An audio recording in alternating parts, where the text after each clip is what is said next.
안녕하세요, 윤테크입니다. 자, 오늘은 3년 만에 분양하는 2020년도에 마지막으로 분양했던 곳이죠. 시와 MTB 거북섬 푸르지오 디오션에 대해서 알아보도록 하겠습니다. 자, 분양가는 분양가 상한제를 적용받았다고 하는데 이게 확실히 옛날 대비해서는 비싸 보이는 건 맞아요. 하지만 주변 시세도 함께 보면서 정말 비싸게 나온 건지 적당한 가격인지 보도록 하겠습니다. 지하 2층부터 지상 35층, 랜드마크급으로 높게 설계가 되어 있고요. 8개 동 총 400세대입니다. 7, 8, 90, 100 타입으로 나눠져 있고 입주자 모집 공고일 4월 28일, 특별 공급 5월 8일, 1순위 5월 9일, 당첨자 발표 5월 16일, 입주 예정은 26년 5월로 되어 있습니다. 자, 시흥시 비규제 지역으로 바뀌었고요. 시흥 1년 이상 거주하신 분들 30% 우선 공급, 경기도 6개월 이상 20%, 수도권 50%. 자, 8호 이하 7, 8타입 같은 경우는 가점제 40%, 추첨제 60%로 당첨자를 선정하고요. 자, 나머지 90, 100타입은 추첨제 100%로 당첨자를 선정합니다. 분양가 상한제 적용받았고요. 재당첨 제한 10년, 전매 제한 3년, 거주 의무는 따로 붙지 않았습니다. 그리고 자금 계획은 계약금 10%, 중도금 30%, 잔금 30%, 중도금 대출 60% 모두 다 가능하고요. 중도금 이자는 후불제로 납부하시면 됩니다. 자, 분양가 한번 볼게요. 78 타입이 한 4억 초반 수준, 90 타입이 4억 후반, 100 타입이 5억 중반 정도 형성이 되어 있는데요. 발코니 확장비 저렴하게 나오고, 자, 이것저것 다 더하면 총 분양가는 이 정도 수준에서 나옵니다. 자, 3년 전에는 분양가가 어땠는지도 한번 볼게요.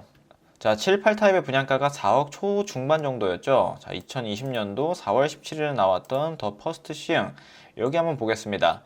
이때까지만 해도 84 타입 기준에서 3억 후반 정도에 나왔어요. 확실히 7, 8 타입보다 평형은 더 크긴 하지만 분양가는 더 저렴하게 나온 걸 볼 수 있습니다.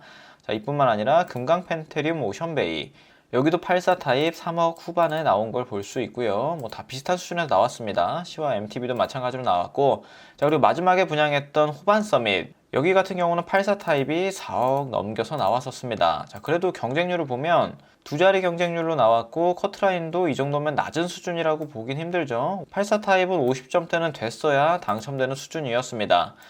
8학원을 보면 이 정도 가점 컷에서 형성됐고, 자, 금강 펜테리움 여기도 인기 많았죠. 오션뷰로 높은 거는 60점대에서 커트라인을 형성했습니다.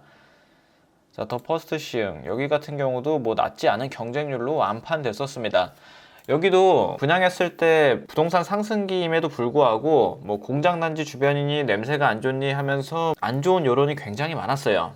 하지만 그럼에도 많은 분들이 관심 있었기에 완판까지 갔습니다.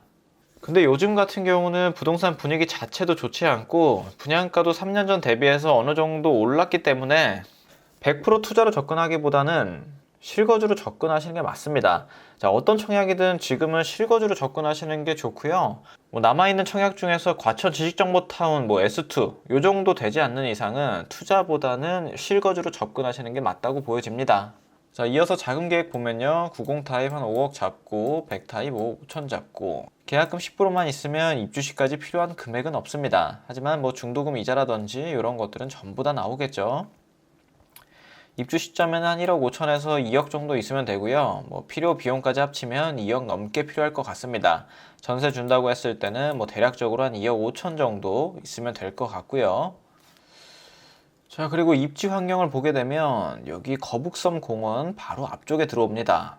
이렇게 입지로만 보면 오션뷰가 나올 것 같은데, 자, 앞에 오피스텔이 들어오기 때문에 아파트는 뷰가 나오는 게 없을 것 같아요. 이따 뒤에서 단지 배치도랑 평면도 보겠지만 오피스텔에 제대로 가려집니다. 이때 단지를 설계했을 당시에 부동산이 워낙 상승기였고 분양가 상한제로 아파트를 비싸게 못 파니까 오피스텔을 오션뷰로 뽑아서 어떻게 해서든 완판시키려고 해서 뭐 이렇게 나오지 않았나 생각이 듭니다. 자세한 건 설계하신 분들이 아시겠지만요. 그래서 어쨌든 현재 아파트는 오션뷰라는 메리트는 없고 그 외의 것들을 보셔야 됩니다. 뭐 주변에 초등학교, 중학교, 유치원이 가까이 있다는 장점, 그리고 수도권 제2순환고속도로가 예정이 되어 있다는 장점.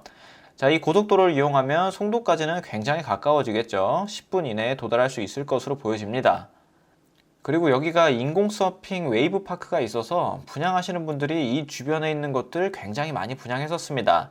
제가 여기 가봤을 때는 뭐 상가 분양, 오피스텔 분양, 뭐 주상복합 분양 굉장히 많았었어요. 그래서 지금은 인프라가 많이 부족하긴 하지만 나중에 관광지로서 제대로 자리를 잡는다면 그때서는 미래 가치가 확실히 있다고도 보여지겠죠. 그리고 뒤쪽에 공장들이 굉장히 많습니다.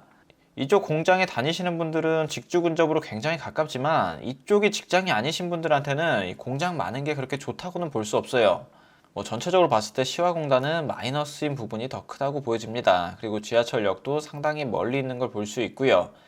여기 거주하시는 분들은 자동차가 있으셔야 편리하게 이동이 가능할 것으로 보여집니다.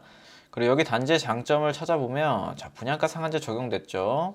84 타입 기준에서는 한 4억 5천 정도라고 보시면 됩니다. 주변 시세를 보면 현재 나와 있는 호가 매물만 있고요. 84 타입 기준에서 4억 5천에 나와 있습니다. 근데 매물 자체가 하나밖에 없어서 이게 정확히 주변 시세라고 볼 수는 없어요. 그래서 위쪽으로 올라가서 105 신도시를 보게 되면 5억 후반부터 6억 초중반까지, 비싼 거는 7억까지 이렇게 형성된 것을 볼 수 있습니다. 그리고 정왕동에 있는 아파트들은 워낙 오래된 구축 아파트라서 비교하기는 조금 어려울 것 같고요. 자, 매매 가격은 이 정도에 형성이 되어 있고, 자, 전세 가격을 보면 2억에서 3억 사이, 84 타입 기준에서 이렇게 나와 있는 거 볼 수 있고요. 105 신도시로 올라가면 3억에서 3억 5천,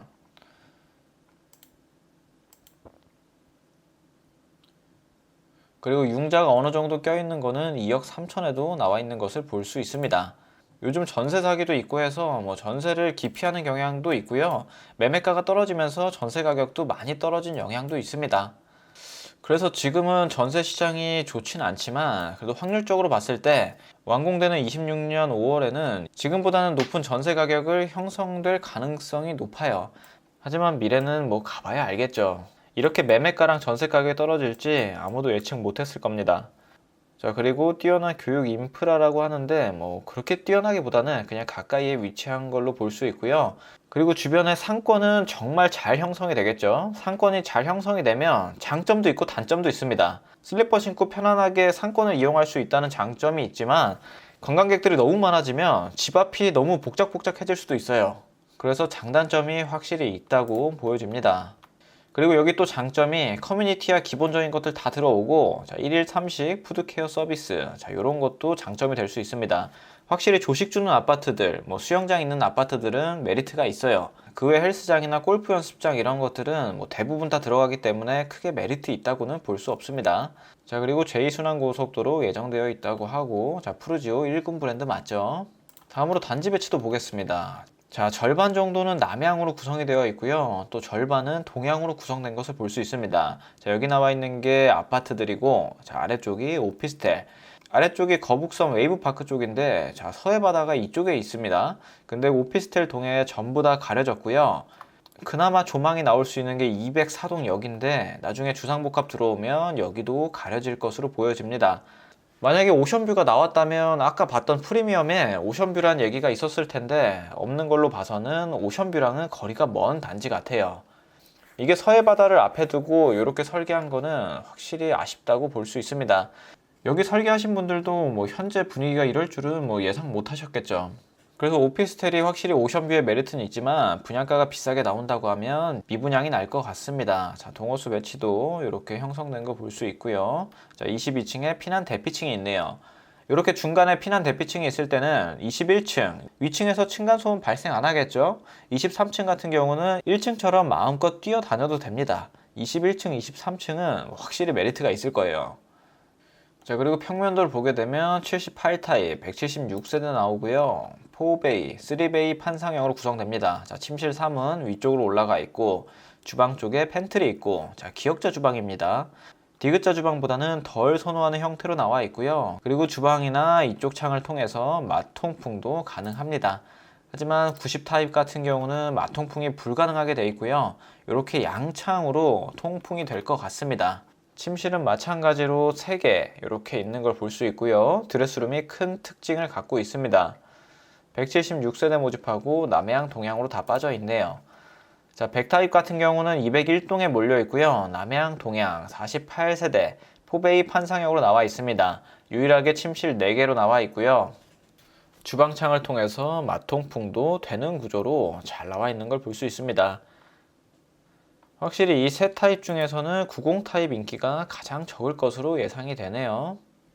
자, 2020년도에 나왔다고 하면 여기는 무조건 완판됐겠지만 현재 부동산 시장을 고려하고 분양가 상한제를 적용받았음에도 분양가 많이 오른 거를 고려했을 때 제 개인적인 생각으로는 미분양이 날 것 같진 않지만 장점과 단점이 워낙 명확한 동네이기 때문에 부정적으로 보시는 분들도 꽤 많을 겁니다.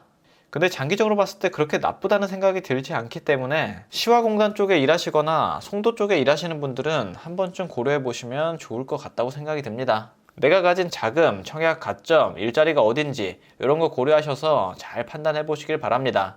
그리고 서핑 좋아하시는 분들한테는 정말 메리트가 있을 거예요. 자, 이것저것 고려해 보셔서 본인한테 맞다는 생각이 들면 청약해 보시길 바랍니다. 오늘 내용은 여기까지 하도록 하겠습니다. 감사합니다.